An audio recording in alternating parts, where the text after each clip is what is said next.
This is Business Class on Your Money.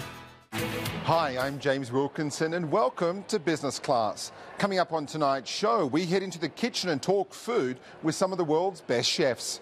Before we do that, here's this week's travel news. In travel news this week, Marriott International is currently investigating and taking corrective action on a data security incident, which is understood to have potentially impacted personal details of over 500 million Starwood customers worldwide. Affected information may include names, addresses, phone, email and other personal data. Starwood account details have also been accessed along with specifics relating to a guest's stay dates. Payment information had been encrypted using advanced two-part methods. However, Marriott said it could not rule out the possibility that both had been stolen. Regulatory authorities and law enforcement have been notified of the breaches. Marriott International's president and CEO Arne Sorensen said he deeply regrets the incident and that the company has fallen short of guest expectations. In airline news, Royal Air Maroc is set to join the One World Airline Alliance, becoming the first African carrier in the network. Royal Air Maroc is expected to be implemented into the One World Alliance in mid-2020, when it will join some of the biggest brands in the airline business, including Qantas, American, British Airways, Cathay Pacific, Finnair, Iberia, Japan Airlines, LATAM Airlines, Malaysia Airlines, Qatar Airways, Royal Jordanian, S7 and Sri Lankan. Royal Air Maroc will also be the Alliance's first full new member since 2012, and based on its schedule today, it will add 34 new destinations and 21 countries to the One World map, taking the Alliance's network to 1,069 airports in 178 countries and territories. Still on One World, and Fiji Airways started flying as a One World Connect partner this week as the first airline globally to link up to the Airline Alliance's new platform. Customers with Emerald, Sapphire or Ruby status in any One World member airline's frequent flyer program can use priority check-in desks, priority boarding, and for some customers, lounge access as well. Right now, I'm in Las Vegas at Expedia Group's global partner conference called Explore 18. The company's just released its 2018 year in review, and there's some great news for several Australian cities.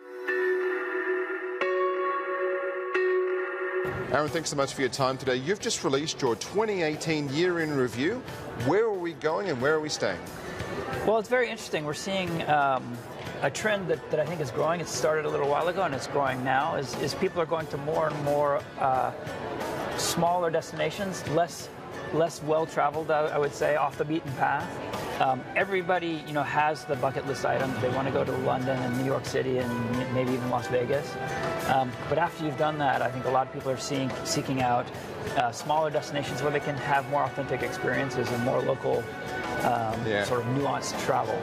So we're looking at places here in Thailand, in Cambodia, in Australia, Brisbane and Perth are shining through the ranks. Yeah, exactly. And so this was a study of travel from the U.S. So where are U.S. travelers going differently from last year? And we saw spikes, either double-digit or even triple-digit spikes to some of these smaller destinations, including Brisbane and Perth. I think it makes sense. I've been to Sydney. I haven't yet been to Perth. It's actually someplace I've wanted to go to since I was a teenager. I've heard about it, heard it's beautiful and has fantastic beaches and surfing. And so I think it's that kind of destination where an American who might have gone to Sydney once, if they want to go back to Australia, they might want to go someplace a little bit less travel, a little bit less of big cities. Sydney is a big city. It's quite metropolitan. And if you've been to a city, you've kind of been to almost all the cities that are out there. And you go to a smaller city, they have much more character. They have much more interesting things about them. We need to remember the American travel market is one of the biggest in the world. Yes. Yeah. It's up there. I think as a single country, it's among the largest. Yeah. But as a region, North America, if you include Canada and even Mexico, it's more than a third of travel.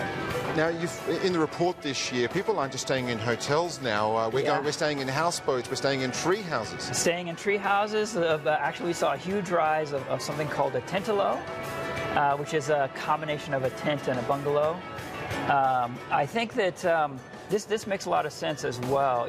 As people are moving away from these big cities with big infrastructure, big hotels, these much more nuanced and sort of more localized places to stay are becoming quite popular. And so, tentolos are getting big in tropical locations where you can throw a tent, out and it's quite comfortable, and people are quite happy to be out in the middle of all of the beaches and scenery. So it's almost one of those cases of leave the technology behind when you get there and have the real experience, the authentic, proper travel experience. Right. Stay in a cabin in the woods, stay in a tentolo on the beach. These can be quite appealing versus stay in a big resort somewhere, a big hotel room. So as a company that's almost generating $100 billion worth of travel every year, you're very close, you're on 97 billion. You have a lot of data and a lot of stats of where we're going, so the indication of Brisbane and Perth is pretty powerful. Yeah, I would say so. And again, seeing at least double-digit increases year on year to those kinds of destinations.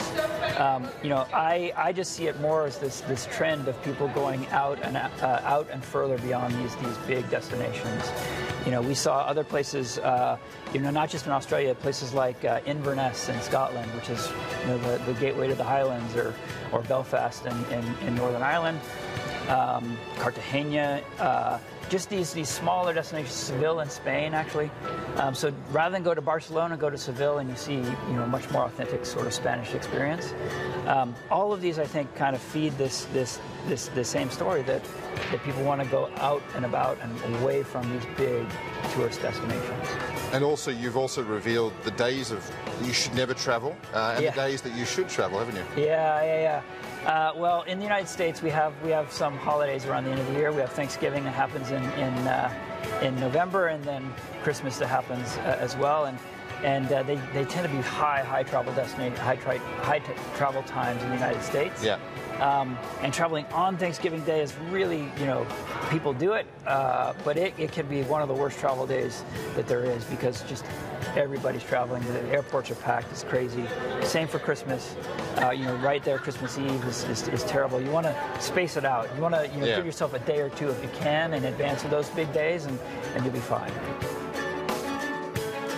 We'll be back with more Business Class on Your Money, and be sure to check out yourmoney.com.au. And now, more Business Class on Your Money. Intercontinental London is home to Ella Cantor, the new restaurant from Mexico's top chef, Martha Ortiz. Well, thank you so much for your time today, Martha. We're here at one of the most eclectic restaurants in London at the Intercon Park Lane. How do you think this fits in with London's food culture? It's a huge food culture in this city, isn't it? Of course, and I adore this city, I adore the flavors. But I think now the Mexican movement, not just through food, through culture, through everything what is happening, it's coming brighter in London and in the world, and I'm so happy and so proud Mexican. And how could you describe the kind of Mexican food on offer here? We say we eat colors. What we want to say with this is that we give authenticity through the food. We give beautiful colors, that we have, a very contrast food. You go to Mexico and you can have a black mole with a red rice in a blue plate.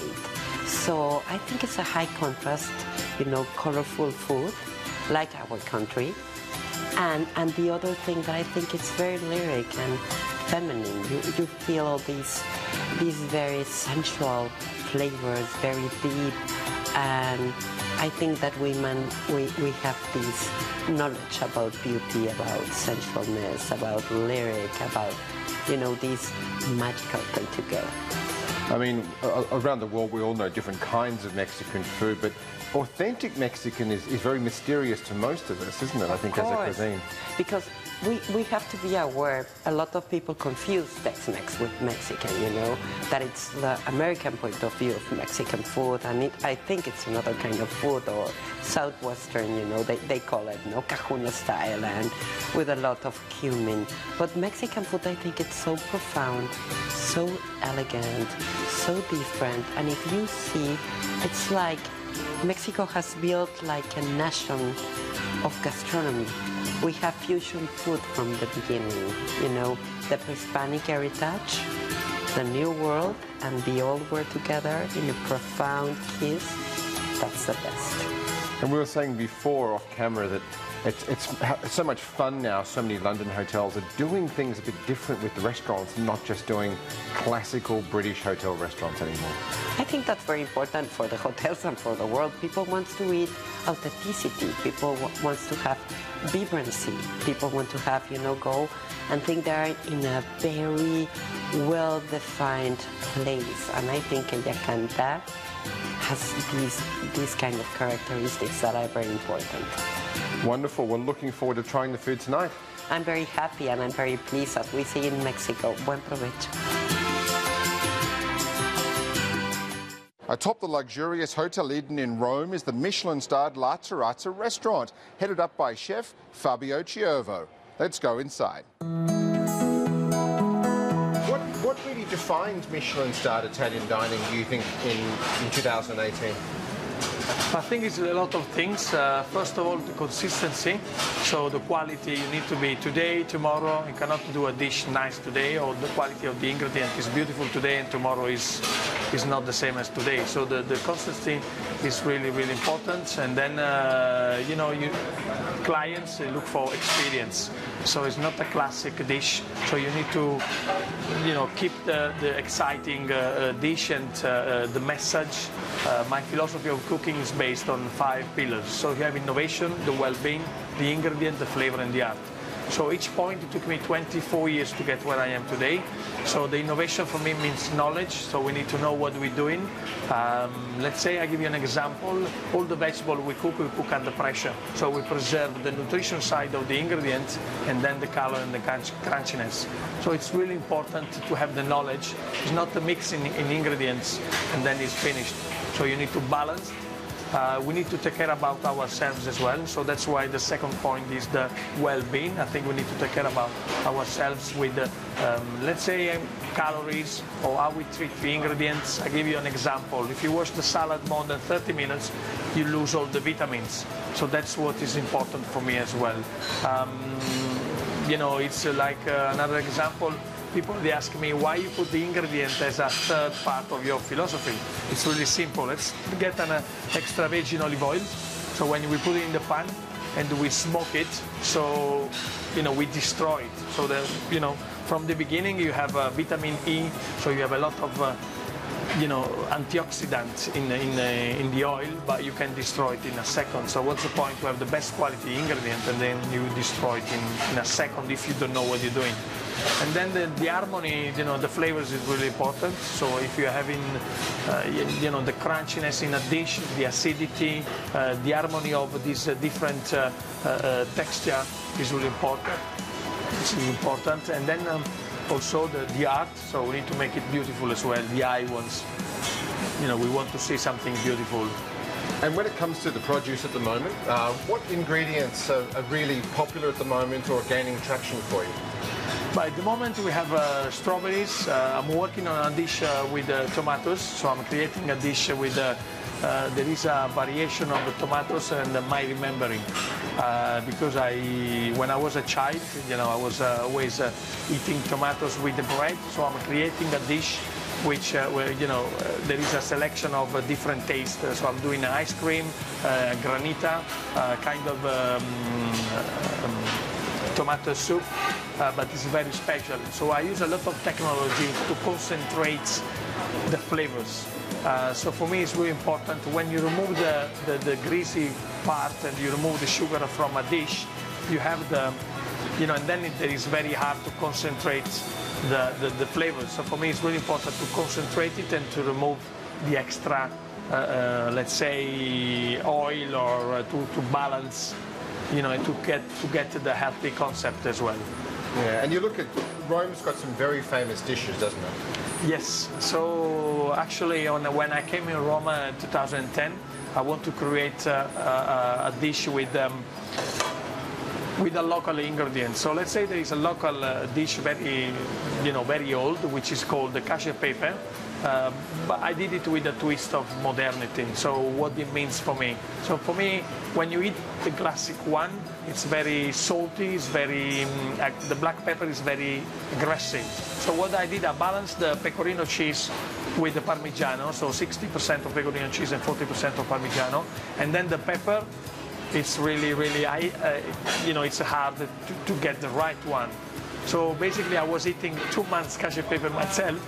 Finally, I find this wild Madagascar black pepper, which is really, really, really wow. It's got a lot of compounds of flavors.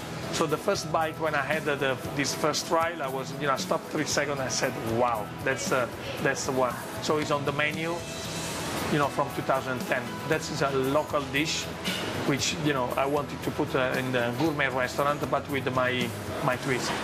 High expectations of Romans coming to eat here that want really great local dishes?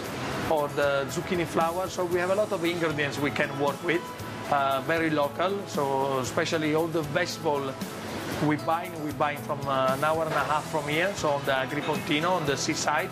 So they are really fresh and like let's say the zucchini as well.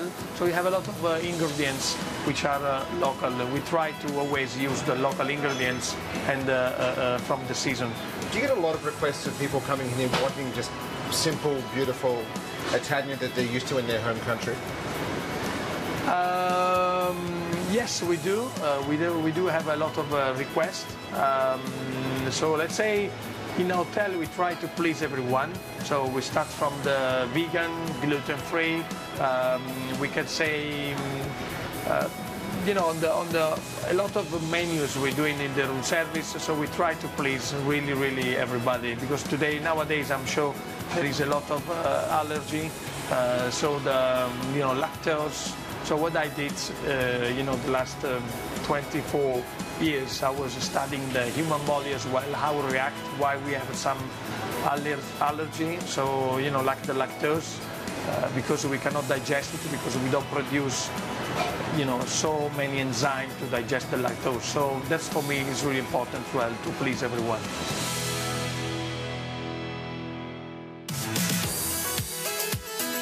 We'll be back with more Business Class on Your Money. And now, more Business Class on Your Money. At the Outrigger Reef Waikiki Beach Resort is the Reef Bar and Grill, led by executive sous chef Delia Romano. Let's catch up with her now. Well, Chef, thanks so much for your time today. We're here at the Reef Bar and Grill on the beautiful shores of Waikiki Beach, and what an amazing office you've got for your kitchen as well. Yeah, definitely. It's the best one in the world. Now, what are you doing here from a food perspective? We know you're going a bit more vegan with the menu at the moment and using a lot of local ingredients still, obviously. Correct. Yeah, we're served to table, basically. So instead of farm to table, we're at the beach, so why not serve to table? I'm also vegan, so we're a steakhouse, but I try to incorporate as much as I can. So 20% vegan, 80% regular options. And this has been one of the most famous cook your own steak or produce restaurants anywhere in Hawaii, actually. Correct, yeah. And that concept's still here. It's where we're standing right now with you, and people obviously love coming here and cooking a steak. Yeah, they basically pick their meat, pick their rub, whatever flavor they want, and they grab it from the butcher, bring it over here, and then they grill it themselves. And you guys can also help out if required as well? Oh, yeah, yeah. We could teach everybody how to cook their own steak or whatever it is. Now, what are some of your favorite things on the menu to cook with that people don't have to cook themselves? I really like the kebabs. We have ahi kebabs. They're fresh from the sea, local. They're really quick. They're easy to cook. We also do a great ribeye steak. Everybody loves ribeye, so that's a really winner. And we also have, just because I'm vegan, a veggie option. It's basically a little tofu, zucchini, and cauliflower stack, so it's great. And you're very blessed here in Hawaii having some of the best produce anywhere in the United States. Yeah, exactly. We actually get chickens, they're called Jadori chickens, local. They have a really great taste. I'm from Jersey, so the taste here of the chicken that's very local is great. So if I wasn't vegan, I'd probably eat it all the time. And arguably some of the best seafood anywhere in the world coming right here in the South Pacific. Yes, definitely. Actually, most of our food is actually caught same day, brought to us, so it's actually really good. Fresh. It very much is served to table, like you're saying, in every sense of the term. And what are a few more quirky things and cool things that you want to do with this amazing restaurant here? Well, we're actually trying to reconcept it a little bit. So we have the butcher case, the grill. We're actually thinking about doing an actual front kitchen here. They're actually going to cook in front of everybody up in the front area. So we'll still grill your own if everybody wants to do that, but also they could just see the chefs cook their own meat for them. So I think that'd be pretty cool. It's really bringing the kitchen out to the ocean, and that's actually quite a fun concept. There's a lot of restaurants now do want that open experience of people being able to watch the chefs talk with the food. Mm-hmm. Yeah, everybody kind of is all about watching them cook their meat, cook their food, whatever it is, prepare it. And that's what we're trying to do here. And I think it's a really great concept, and we have the best view in Hawaii. One of the rising stars in Los Angeles' culinary scene is Casey Lane, who's just opened up 2 restaurants at the hip new Hotel Figueroa. Let's catch up with him now. Casey, we're here at the Hotel Figueroa, and we're at Veranda Restaurant, which is your newest dining concept in LA. What's the concept of the Fig all about?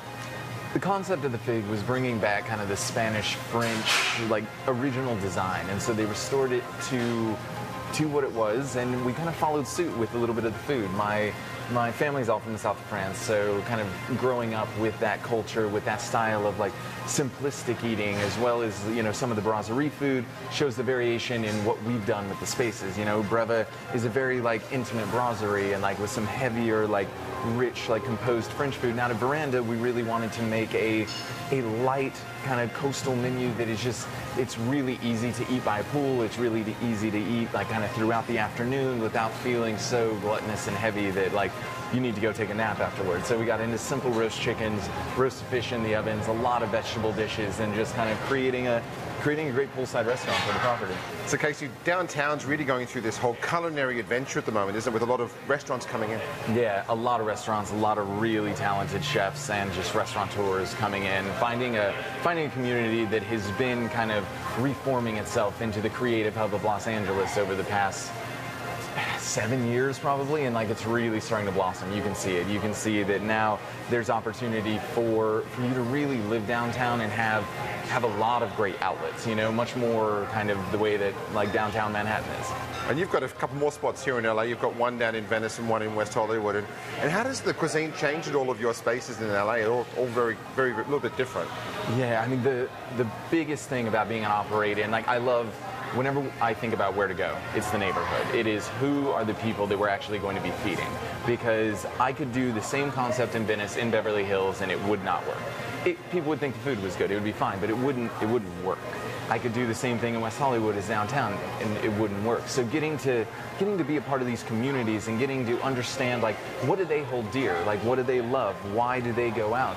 And then being able to kind of create the concept and curate it to really become a part of the neighborhood, as well as just, you know, put on hopefully some good cooking and hospitality for people. It's funny when you look at food cities, and LA traditionally was a very different kind of food city. Now it's really becoming a lot more refined in a number of aspects, isn't it? I think that all of the game has been elevated once again because of just time and technique and great cooks. You know, so many people from the Tasting Kitchen in Venice were 10 years old at this point.